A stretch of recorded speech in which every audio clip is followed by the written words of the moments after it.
After last week's Parsha, we were introduced to the Shvatim, the different names of Reuven, Shimon, Levi. We find Yisrael, the name change again. That Yaakov, after the encounter with the Malach Shel Esav, the battle royal, that we know that his name is now going to be Yisrael. Lo Yikra Yaakov Ki Yisrael. And already the Midrash points out it's a machloket whether Yaakov is the Ikar or Yisrael is the Ikar. Meaning, as opposed to what the Gemara says about Avram and Avraham, that anybody who calls now the name Avram after his name's been switched to Avraham is over Naseh. It's clear within the Midrash, and the Gemara doesn't say that a person who calls Yisrael Yaakov now is over any type of lav or aseh, because as we know, as we continue learning Tanakh, we know it goes, sometimes it says Yaakov, sometimes it says Yisrael, many times. To the point of the Midrash, I found it fascinating that some say that Yaakov's Ikar, and some say that Yisrael's Ikar. We also find at the end of the Parsha also seems to be a spat between a husband and a wife about the name of Binyamin. That we know after Rachel has difficulty with childbirth, she calls him Ben Oni, as opposed to Yaakov, who calls Binyamin Ben Yamin. So what are these names' significance? What's the significance for us? So the Ramban explains by Binyamin that it's not just any type of, or like this is my interpretation of the Ramban, if you will, that it's not just a spousal dispute, but rather it's signifying the different messages that come within the name. Ben Oni says that it's Ben of my pain. There was pain here. There's a certain amount of being able to get to being the Iman Shel Yisrael. It wasn't easy to the point that she's not buried. She's buried Baderech. This is difficult. She dies at this childbirth. There's a tremendous amount of sacrifice.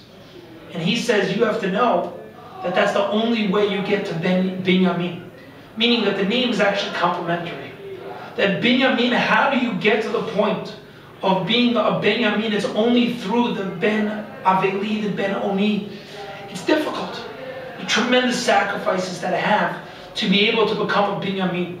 To be able, that's why Chazal say, there's different reasons brought down, but we know that the Beis HaMikdash is in the chelik of Binyamin.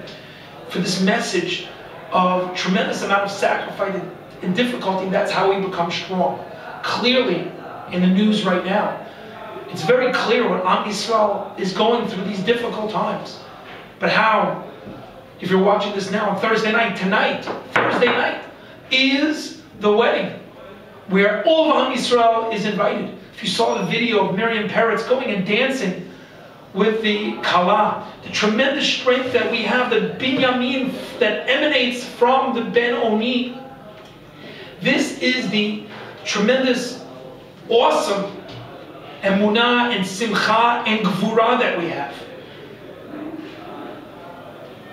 I don't know if you saw that with what's happening in Gush Etzion, obviously people, the tremendous pain that we have, that I had personally, I knew Rabbi Don, Zichron Levracha, Shem Yikam Damo, and also Ezra Schwartz, Zichron Levracha, but the people of Nevei Dekalim sent a stay strong to all the people, cake to the people in Gush Etzion, to be able to chazak. This is a certain amount of this strength that we have. Within this returns me to this machlokas of Yaakov and Yisrael, which is primary. What does Yisrael mean? Yisrael could mean from the language of sarara, that we have a certain amount of strength through the Ribon Shalom. We have that strength. And Yaakov represents the concept of Ekev, concept of having to be able to be Nebuch.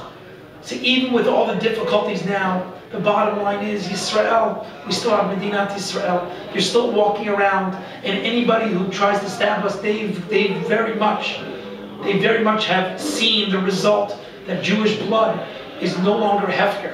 we have is still a Yisrael, and Yisrael is very clear. At the same time, it also means Yashar. The Yashar El, the concept of being able to be Yashar, of how proud we are. That even despite the difficulties of the Ben-Oni, we still have our Yashrut. We don't dip down, we don't go down to the base and banal level of our enemies and just all of a sudden haphazardly start killing people. But we're moral, we still have that Yashar El.